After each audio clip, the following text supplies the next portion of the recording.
மார்க்கம் தெரிந்த முஸ்லிம்களுக்கு தெரியும், ஒருவர் தற்கொலை செய்து கொண்டார் என்றால் அவர் நிரந்தரமாக நரகவாதி ஆகிவிடுவார்.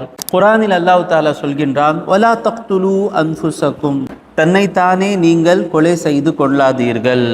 எந்த ஒரு பொருளை கொண்டு யார் தற்கொலை செய்கிறாரோ அந்த பொருளை கொண்டே அல்லாஹ் தஆலா அவர் கையாலேயே அவருக்கு தண்டனை தருவார். தேவையா?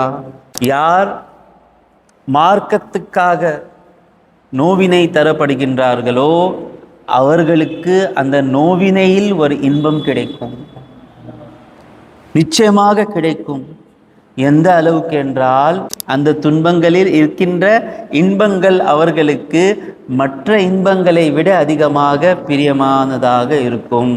பிரச்சனைகள் வந்தால் தற்கொலை செய்யக்கூடாது.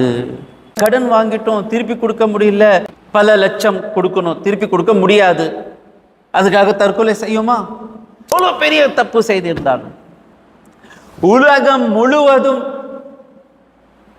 நாம் செய்த தவறு எல்லோரும் பார்த்து விட்டாலும் தற்கொலை செய்யக்கூடாது. இன்னல்லாஹ யுஹிப்பு தவ்வாபீனா, யாரை? தவறு செய்தவன் உண்மையான தௌபா செய்தவுடன் அல்லாஹ் தஆலா அவனை நேசிக்கின்றான். உலகம் முழுவதும் என்னை வெறுத்தாலும் என்னுடைய ரஹ்மான் எனக்கு நேசித்தால் எனக்கு போதும் என்ற ஒரு சந்தோஷத்துடன் வாழ வேண்டும். இந்த காலத்து வாலிபர்கள் என்ன நினைக்கிறார்கள் என்றால், my life is in my hand. எல்லா டென்ஷனுக்கு காரணமே இதாங்க, my life is in my hand. My life is in the hands of Rahman. அஸ்ஸலாமு அலைக்கும் வரஹ்மத்துல்லாஹி வபரகாத்துஹு. நஹ்மதுஹு வ நுஸல்லி அலா ரசூலிஹில் கரீம் வ அலா ஆலிஹி வ அஸ்ஹாபிஹி அஜ்மஈன். கண்ணியம் நிறைந்த அல்லாஹ்வின் நல்லடியார்களே, சமீப காலமாக நாம் பார்த்து வருகின்றோம், சமுதாயத்தில் தற்கொலை செய்வந்த பழக்கம் செயல் அதிகமாகிவிட்டது. மேலும் சொல்ல போனால் முஸ்லிம்கள் மத்தியில் கூட இந்த செயல் அதிகமாகிவிட்டது. ஏன் ஆச்சரியமாக சொல்கின்றேன் என்றால், ஒரு 30 வருடங்களுக்கு முன்னால் தற்கொலை என்பது எங்கேயாவது தான் முஸ்லிம்கள் மத்தியில் நடக்கும். அநேகமாக முஸ்லிம்கள் தற்கொலை செய்ய மாட்டார்கள்.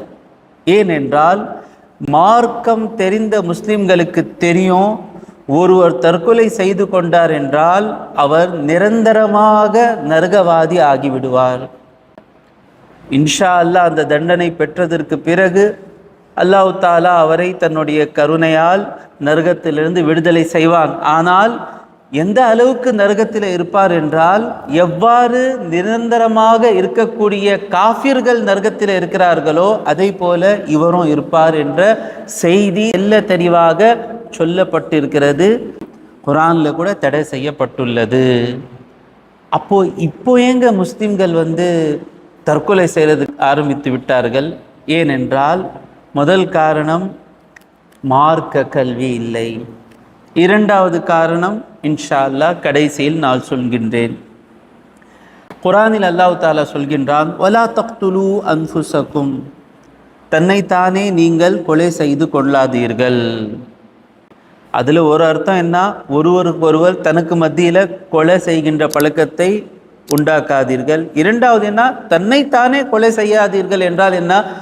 தற்கொலை செய்யாதீர்கள். இன்னொரு ஹதீஸ் முத்தஃபகுன் அலை, புகாரி மற்றும் முஸ்லிம் ஷரீஃபில் பதிவு செய்யப்பட்ட ஹதீஸ்.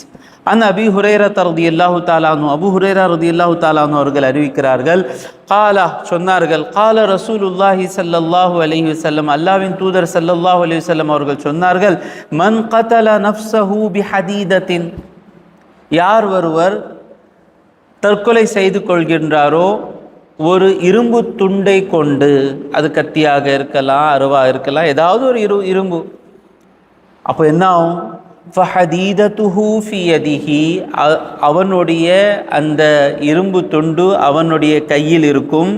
யதவஜ்ஜஉ பிஹா ஃபி பத்னிஹி ஃபி நாரி ஜஹன்னம், நரகத்தில் அவர் அந்த இரும்பு துண்டை கொண்டு தன்னையே குத்தி கொண்டே இருப்பார். ஹாலிதம் மஹ்லதன் ஃபீஹா அபதா, நிரந்தரமாக எப்போவுமே அவருக்கு அந்த தண்டனை இருக்கும்.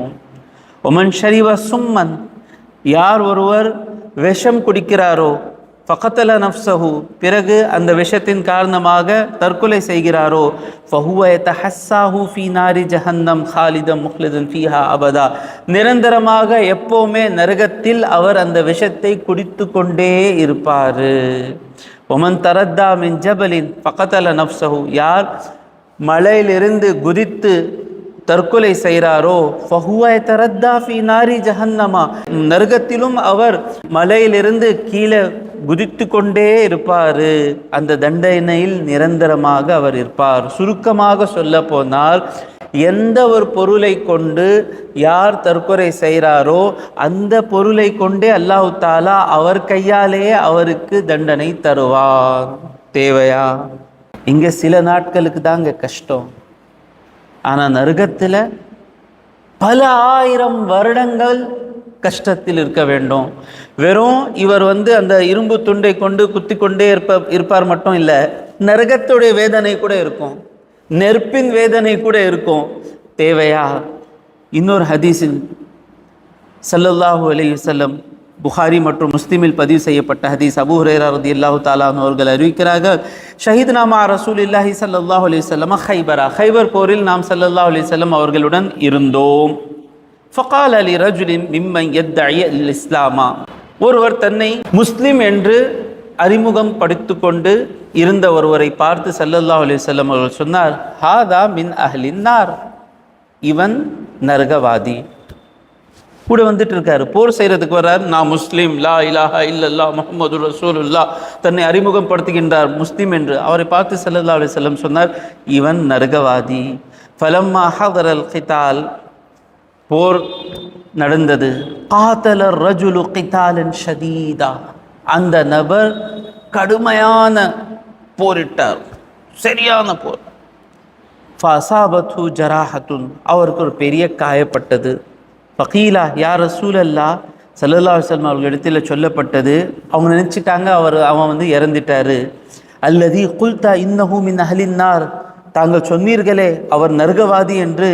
ஃபஇன்னஹு கத் காத்தலல் யௌம கிதாலன் ஷதீதன், அவர் பெரிய போரிட்டார் இன்னைக்கு இந்த இஸ்லாத்துக்காக. வகது மாதா, அவர் இறந்துட்டார்னா என்ன, ஷஹீத் ஆயிட்டாரு, பெரிய அந்தஸ்து. ஃபகால நபி ஸல்லல்லாஹு அலைஹி வஸல்லம் இலன்னார், நரகத்துக்கு சென்றார். காலா ஃபகாத பாது நாசி அன் யர்தாபா, சிலர் சந்தேகம் படுவதற்கு ஆளாகி விட்டார்கள். என்னங்க இது, ஸல்லல்லாஹு அலைஹி வஸல்லம் அவர்கள் தான் சொல்கிறார்கள், யார் ஷஹீதாக்கப்படுகின்றாரோ அவர் சொர்க்கவாதி, அவருக்கு நிரந்தர வாழ்க்கை கிடைச்சிரும், அவர் நரகவாதின்னு சொல்கிறாரே, ஒரு விஷயம் இன்னொரு விஷயத்துக்கு முரண்பாடாக இருக்கே. சிலருக்கு சந்தேகம் வருவதற்கு நெருங்கிவிட்டது.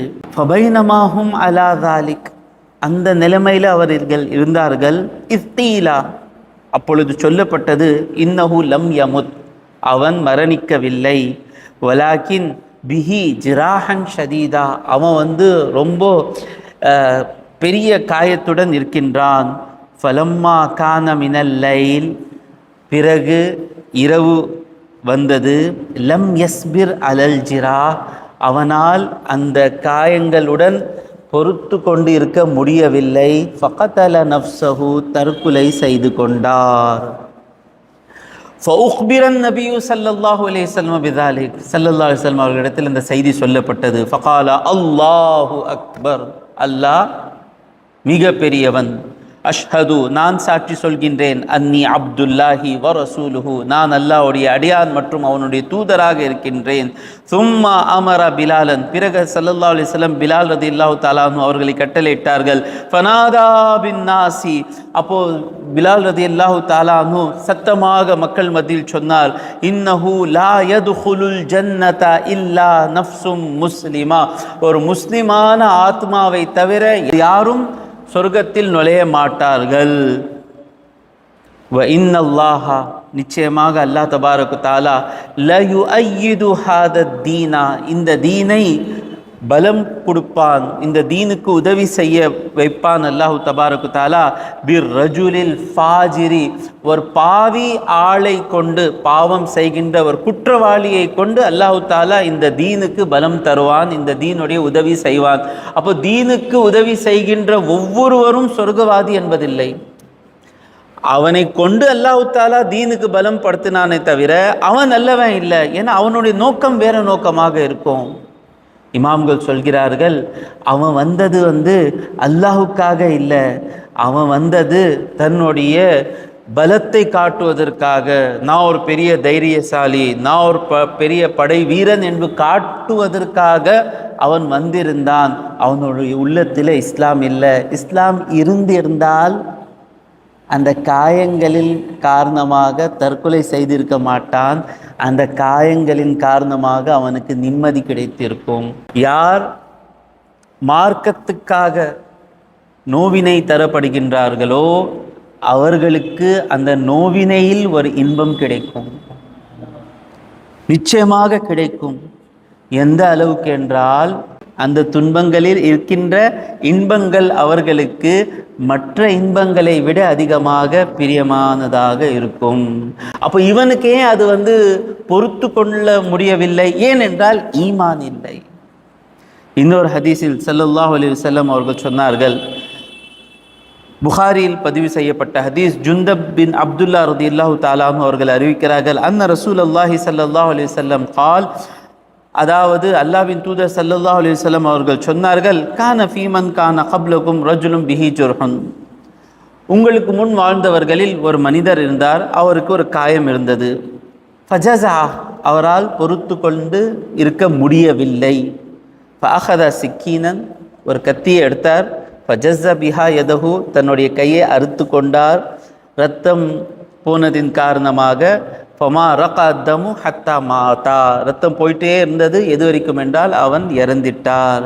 அல்லாஹு தாலா, அல்லாஹு தாலா சொன்னான் ரசூலுல்லாவுக்கு முன் வாழ்ந்த சமுதாயத்தில், பாதரணி அப்தி பி நஃப்ஸிஹி, தன்னுடைய வாழ்க்கை கொடுக்கின்ற விஷயத்தில் என்னுடைய அடியான் அவசரப்பட்டான். உயிர் எடுக்கக்கூடியவன் யார்? நான் தானே.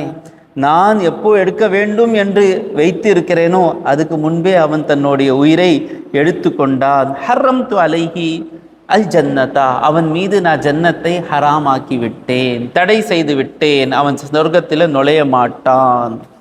இந்த ஹதீஸ்கள் எல்லாம் கேட்டதற்கு பிறகு தற்கொலை செய்வதற்கு சிந்தனை வருமா? வரக்கூடாது. எந்த அளவுக்கு ஸல்லல்லாஹு அலைஹி வஸல்லம் அவர்களுக்கு பிடிக்காத செயல் என்றால், ஒரு ஜனாசா வந்தது, ஊத்தியா பி ரஜுலின் கத்தல நஃப்ஸஹு, ஒரு ஜனாசா, ஒரு நபருடைய ஜனாசா வந்தது, அவர் தற்கொலை செய்து கொண்டால். பி மிஷாகிஸின் ஃபலம் யுஸல்லி அலைஹி, மிஷாகிஸ் என்றால் அகன்ற முனை கொண்ட அம்புகளை கொண்டு தற்கொலை செய்து கொண்ட ஒருவர். நபிகள் நாயகம் ஸல்லல்லாஹு அலைஹி வஸல்லம் ஃபலம் யுஸல்லி அலைஹி, அவருடைய ஜனாசா தொழுகை தொழுவிக்கல. இந்த ஹதீஸ் முஸ்லிம் ஷரீஃபில் பதிவு செய்யப்பட்ட ஹதீஸ். இந்த ஹதீஸை வைத்து சில இமாம்கள் யார் தற்கொலை செய்கின்றாரோ அவருக்கு ஜனாசா தொழுகை இல்லை என்று சட்டம் எழுதிவிட்டார்கள். ஆனால் பெரும்பாலான இமாம்கள் இல்லை, இந்த ஹதீஸ் ஸல்லல்லாஹு அலைஹி வஸல்லம் அவர்கள் ஒரு மற்றவர்களுக்கு, இதுவரைக்கும் தற்கொலை செய்யாதவர்களுக்கு ஒரு எச்சரிக்கையாக இருக்க வேண்டும் என்பதற்காக தான் ஸல்லல்லாஹு அலைஹி வஸல்லம் அவர்கள் ஜனாசா தொழுகை தொழுவைக்கல. மற்ற சஹாபா பெருமக்கள் அவருடைய ஜனாசா தொழுகை தொழுதார்கள் என்பது ஒரு ஹதீஸ் இருக்கிறது. ஆகையினால் ஜனாசா தொழுகை தொழு வைக்கலாம் என்று பல இமாம்கள் சொல்கிறார்கள். ஆனால் இப்படிப்பட்ட ஹதீஸும் இருக்கிறது. பிரச்சனைகள் வந்தால் தற்கொலை செய்யக்கூடாது. பெரும்பாலான நேரங்களில் சில விஷயங்களின் காரணமாக தற்கொலை செய்கிறார்கள். அதிகமாக குடிப்பழக்கம் இருக்கக்கூடியவர்கள் அந்த போதையில் தற்கொலை செய்து கொள்வார்கள். அதுக்கு நம்ம என்ன செய்யணும்? குடிக்காமல் இருக்கணும், விடணும். புரியுதா? இரண்டாவது, கடன் அதிகமாயிடுச்சு, திருப்பி கொடுக்க முடியாது. மக்கள் ரொம்ப தவறாக பேசுவார்கள். அப்போ என்ன செய்யணும்? இப்போவே தேவையில்லாமல் கடன் வாங்கக்கூடாது. மற்றவனுடைய பொருளை வைத்து ரிஸ்க் எடுத்து பிஸ்னஸ் இன்வெஸ்ட்மெண்ட் பண்ணக்கூடாது. ஒரு பிஸ்னஸ் இருக்குங்க, பிஸ்னஸ் நடக்கிறதுக்கும் வாய்ப்பு இருக்குது, நடக்காமல் போவதற்கும் வாய்ப்பு இருக்குது. மற்றவங்கள்ட்டேருந்து லட்சக்கணக்கான பணத்தை வாங்கி அந்த பிஸ்னஸ் ரிஸ்க் இருக்கிற பிஸ்னஸ் பண்ணி அதனால தானே தற்கொலை பண்ணுற அளவுக்கு நிலைமை வந்துச்சு. நான் வியாபாரம் செய்கிற நேரத்தில் பல நபர்கள் சொன்னாங்க, அல்ஹம்துலில்லாஹ் நீங்கள் ஹசரத்து நம்ம இன்வெஸ்ட்மெண்ட் பண்ணுறோம், நீங்கள் நமக்கு ப்ராஃபிட் தாங்க. வேணாபாவா, பிஸ்னஸ் நடக்குமா நடக்காதா எனக்கு தெரியாது, நான் ஏன் உன்னுடைய காசு வச்சு பிஸ்னஸ் செய்யணும். ஒரு கால் அப்படி நடந்துச்சு வச்சுக்குங்க, பல லட்சம் கொடுக்கணும், திருப்பி கொடுக்க முடியாது, அதுக்காக தற்கொலை செய்யுமா? அவன்கிட்ட மன்னிப்பு கேளுங்க. இன்னொரு விஷயம், எவ்வளோ பெரிய கடன் இருந்தாலும் சரி, ரசூலுல்லாவுடைய ஒரு ஹதீஸ் இருக்கு, யார் கடன் வாங்குகின்றானோ உறுதியான எண்ணத்துடன் நான் திருப்பி கொடுப்பேன், என்ன நடந்தாலும் நான் கடன் திருப்பி கொடுப்பேன் என்ற உறுதியுடன் எடுக்கின்றானோ அல்லாஹ் அவர் சார்பாக அந்த கடனை திருப்பி கொடுப்பான். உறுதியாக என்னுடைய சம்பளம் வந்தவுடனே முதலில் ஒரு சின்ன தொகையாவது கடன் திருப்பி கொடுக்கறதுக்காக நான் ஆரம்பிப்பேன்னு சொல்லி ஆரம்பிங்க, பர்க்கத் வந்துடும். ஏன்னா ஹதீஸ் இருக்கு, ஸல்லல்லாஹு அலைஹி வஸல்லம் உடைய ஹதீஸ். ஒரு கால் கொடுக்க முடியலன்னா என்னங்க பண்ணுவாங்க? ஜெயிலில் போடுவாங்க, இல்லை கொலை பண்ணிடுவாங்க. தற்கொலை செய்கிறதை விட கொலை செஞ்சுட்டானா ஷஹீத் ஆயிட்டீங்களே. ஜெயிலுக்கு போட்டா ஜெயிலுக்கு போயிடுவோமே. யூசுப் அலைஹிஸ்ஸலாம் தவறே செய்யாமல் ஜெயிலில் இருந்தார்கள் இல்லை? பல சஹாபா பெருமக்கள், பல நல்லவர்கள் தவறே செய்யாமல் ஜெயிலுக்கு போனாங்கல்ல. அப்போ ஜெயிலுக்கு போய் நம்முடைய குற்றங்கள் மன்னிக்கப்படும் இன்ஷா அல்லாஹ். புரிஞ்சிச்சா? அதனால கடன் வாங்கிட்டோம் திருப்பி கொடுக்க முடியல, வாழ்க்கை என்ன ஆயிடும்? இல்லை, இந்த காலத்தில் ஏதாவது தவறு செஞ்சிருவாங்க, மாட்டிக்குவாங்க. மொபைலில் ஏதாவது ஆபாசமான படங்கள், ஏதாவது யாராவது ஒருத்தர் பிளாக்மெயில் பண்ணுறதுக்கு ஆரம்பிச்சிருவான். நிறைய பெண்கள், நிறைய ஆண்கள், நிறைய மனைவிகள், கணவன்கள், இவங்க எல்லாமே ஆஹா மானம் போயிச்சே, ஊருக்காரங்கெல்லாம் என்ன சொல்லுவாங்க தெரிஞ்சிச்சின்னா, அவன் யூடியூப்பில் போட்டான்னு சொன்னால், அதில் ஃபேஸ்புக்கில் போட்டான், அது மானம் போயிடுமே, அதுக்கு பதிலாக நம்ம தற்கொலை செஞ்சிடலாம். இல்லை, இவர்கள் தவறாக பேசுவாங்க. நான் இருக்கும் காலமெல்லாம் என்னை பற்றி இவர்கள் தவறாக பேசுவாங்க. ஆனால் இவர்களை விட அதிகமாக நேசிக்கின்ற என்னுடைய ரஹ்மான், நான் உண்மையான பாவ மன்னிப்பு தேடினால் எந்த பெரிய பாவம் இருந்தாலும் சரி என்னுடைய படைத்த ஆள்பவன் என்னை மன்னித்து விடுவான். நான் உண்மையான தௌபா செய்வேன், இனிமே அந்த தவறுகள் செய்ய மாட்டேன். இன்னல்லாஹ யுஹிப்பு தவ்வாபீனா, உறுதியான உண்மையான தௌபா செய்த உடனே அல்லாஹ் தாலா அந்த நபரை நேசிக்கின்றதுக்கு ஆரம்பிக்கின்றான். யாரை? தவறு செய்தவன் உண்மையான தௌபா செய்தவுடன் அல்லாஹ் தாலா அவனை நேசிக்கின்றான். உலகம் முழுவதும் என்னை வெறுத்தாலும் என்னுடைய ரஹ்மான் எனக்கு நேசித்தால் எனக்கு போதும் என்ற ஒரு சந்தோஷத்துடன் வாழ வேண்டும். அதில் என்ன நடக்கும் தெரியுமா? எல்லாமே எங்களை பற்றி தவறாக பேசினாங்கன்னா நமக்கு அல்லாஹ் தொழுகையில் நிம்மதி கிடைக்கும். மக்கள்கிட்ட நிம்மதி கிடைக்கிறது என்பதற்காக தானே தொழுகை விடுறோம். மக்களுடைய பேச்சில் ருசி இருக்கிறது என்பதற்காக தானே குர்ஆன் ஓதாமல் இருக்கிறோம். மக்கள் எங்களுக்கு திட்டுறதுக்கு ஆரம்பிச்சிட்டா, அசிங்கப்பட்டவன், விபச்சாரம் செய்தவன், அப்படிப்பட்டவன், இப்படிப்பட்டவன் சொல்லி பேசுறதுக்கு ஆரம்பித்தா மக்களை நாம் வெறுக்கிறதுக்கு ஆரம்பிச்சு விடுவோம். பிறகு நாம் அல்லாஹ்வுடன் சேருவோம் இன்ஷா அல்லாஹ். எவ்வளோ பெரிய தப்பு செய்திருந்தாலும், உலகம் முழுவதும் நாம் செய்த தவறு எல்லோரும் பார்த்து விட்டாலும் தற்கொலை செய்யக்கூடாது. ஏனென்றால் என்னுடைய ரஹ்மான் எனக்கு மன்னிப்பான் இன்ஷா அல்லாஹ். அவனுடைய மன்னிப்பு கிடைத்ததற்கு பிறகு யார் திட்டினாலும் சரி, யார் தவறா பேசினாலும் சரி, எனக்கு கவலை இல்லை.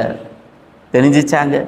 இன்னொரு விஷயம், இந்த காலத்தில் அல்லாஹ்வின் மீது நம்பிக்கை மிகவும் குறைந்து விட்டது, மிகவும் குறைந்து விட்டது. இனிமே நமக்கு நல்ல காலம் வரவே வராது. ஏன்னா காரணங்களை பார்க்குறாங்க. கணவன் இறந்துட்டாரு,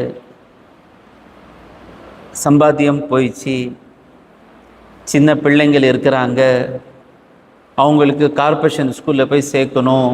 இவரே நினச்சிக்குவார், கார்ப்பரேஷன் ஸ்கூலில் சேர்த்தா பசங்க கெட்டு போயிடுவாங்க. எடுத்து பாருங்க, பெரிய பெரிய ஜட்ஜுங்க, பெரிய பெரிய டாக்டர்ஸு, ஏன் முன்னாள் பிரசிடெண்ட் அப்துல் கலாம் கார்ப்பரேஷன் ஸ்கூலில் படித்தார். பெரும்பாலானவங்க பெரியவங்கெல்லாம் கார்ப்பரேஷன் ஸ்கூலில் படித்தாங்க. கார்ப்பரேஷன் ஸ்கூலில் படித்தாலும் சரி, சிபிஎஸ்சியில் படித்தாலும் சரி, அல்லாஹ் யாரை நாடுகின்றானோ அவன்தான் முன்னேறுவான்.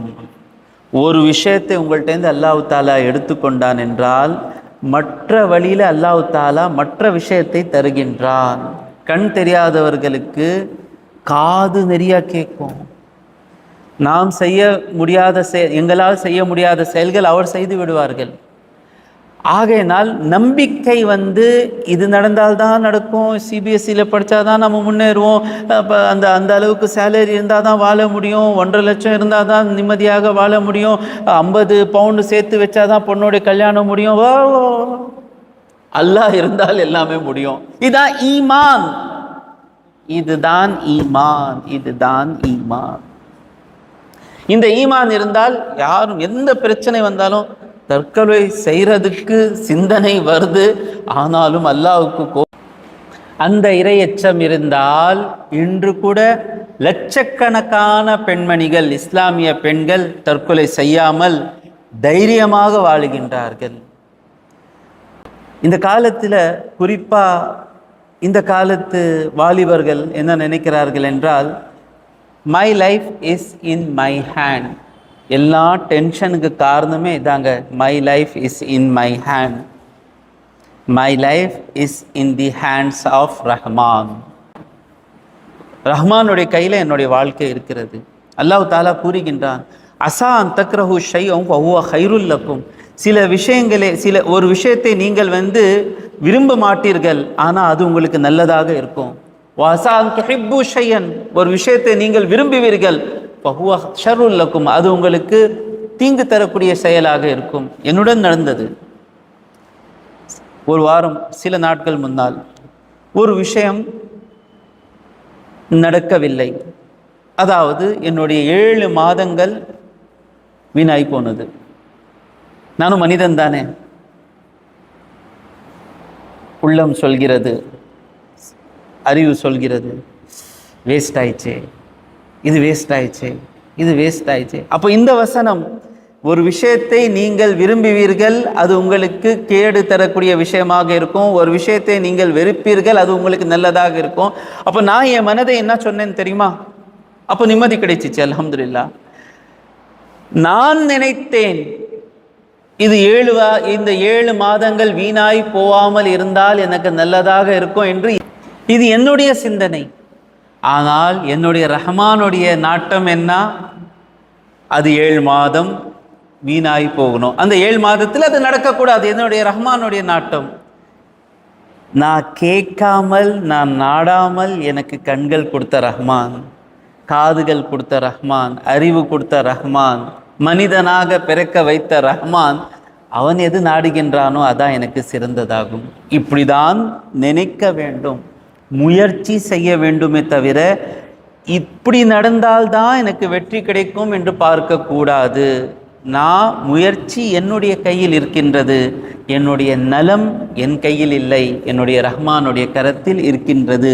இந்த நம்பிக்கையுடன் வாழுகின்றவர்களுக்கு நிச்சயமாக பெரிய பெரிய கஷ்டங்கள் வந்தாலும் சரி, அல்லாஹ்வை நினைவு கூர்ந்தாலேயே அவங்களுக்கு நிம்மதி கிடைக்கும். எந்த அளவுக்கு நிம்மதி கிடைக்கும் என்றால், சிலர் மகான்கள் அந்த கஷ்டங்களை விடுவதற்கு அவங்களுக்கு மனது வரலை. கஷ்டம் வந்தால் அல்லாஹ் இடத்துல துவா கேட்கும். கஷ்டம் அந்த துவா கேட்டால் அவருக்கு ஆஹா, அந்த இன்பங்களில் இல்லாத சந்தோஷம் இந்த கஷ்டத்தில் இருக்கிறதே. ஏன் இந்த கஷ்டம் வந்தால் நான் அல்லாஹ்வுக்கு முன்னால் நின்று தேம்பி அழுகின்றேன், இந்த அழுகையில் கிடைக்கின்ற இன்பமே நல்லா இருக்கிறது. அபூதர் கிஃபாரி ரலியல்லாஹு தஆலா அன்ஹு அவர்கள் சொல்வார்கள், எனக்கு இன்பங்களை விட துன்பங்களில்தான் இன்பம் இருக்கிறது. உடல் ஆரோக்கியத்தை விட நோயில் இருப்பதில்தான் எனக்கு இன்பம் இருக்கிறது. ஏனென்றால் மனிதன் அந்த நேரத்தில் ரஹ்மானுடன் நெருங்கியவனாக இருப்பான். நேரம் எனக்கு அனுமதிக்கவில்லை. எதை நாம் கேட்டோமோ அதை புரிந்து எங்களுடைய ஈமான்களை நாம் அதிகமாக்கி கொள்ள வேண்டும். ஆகிரு தாவானா அல்ஹம்துலில்லாஹி ரப்பில் ஆலமீன்.